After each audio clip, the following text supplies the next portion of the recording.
Là, c'est pareil dans l'analyse, c'est-à-dire que le ballon, s'il colle au pied de l'attaquant, à aucun moment on peut sortir. Donc on est là et on réduit l'angle.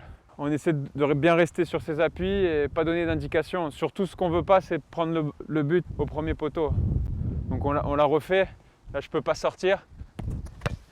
Si on arrive à utiliser les pieds pour le bas et rester haut pour couvrir la hauteur, voilà. Après, si on peut aller au sol avec les mains, c'est encore mieux. Mais là, c'est tellement près que on cherche l'efficacité dans cette situation. Voilà. Bon, après, maintenant, je te laisse faire quelques-uns.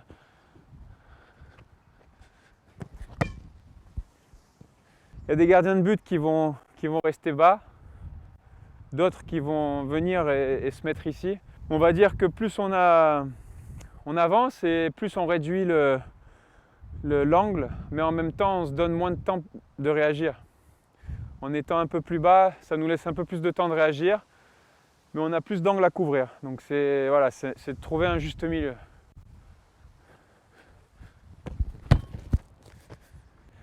Après voilà, si on estime que on est en position, et puis pousse-la un peu plus longue. Si lorsque dans la conduite de balle de l'adversaire, il y a une... Hop, on va intervenir dans les pieds, parce qu'on a le temps d'y aller. Et puis aujourd'hui, ça se fait de plus en plus.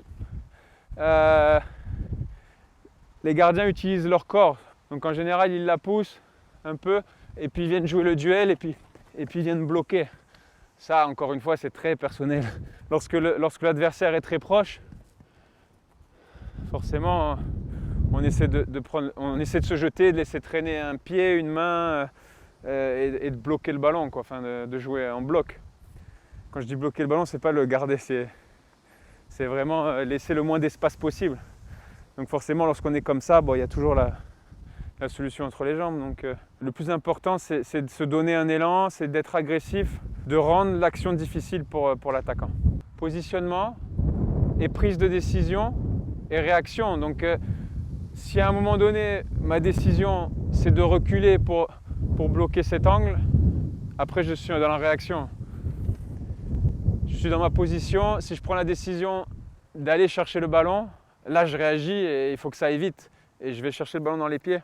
Ou alors je vais me jeter pour essayer de contrer le ballon. C'est vraiment dans l'analyse, si le ballon est un peu trop long, si c'est une passe en profondeur, si la touche de l'attaquant à un moment donné est un peu trop longue, ça nous laisse du temps pour intervenir. Des fois, il n'y a peut-être pas lieu d'aller jouer un duel parce que ton défenseur est bien placé. Et là, tu protèges ton but.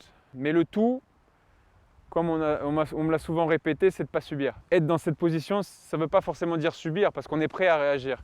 Subir, c'est d'être sur les fesses et de jouer perdant. Des fois, dans sa décision, on peut se tromper. Il faut se réajuster. Donc, admettons, j'ai fait un pas en avant, j'ai plus le temps pour reculer et je suis trop loin pour aller dans les pieds. Et donc là, on est vraiment pareil sur de la réaction. Malheureusement, on n'est pas dans la position parfaite, mais ce n'est pas pour autant qu'on doit jouer battu. On doit essayer de faire quelque chose et de gêner l'attaquant. Donc, dans toutes les situations, il faut toujours trouver une réponse adaptée.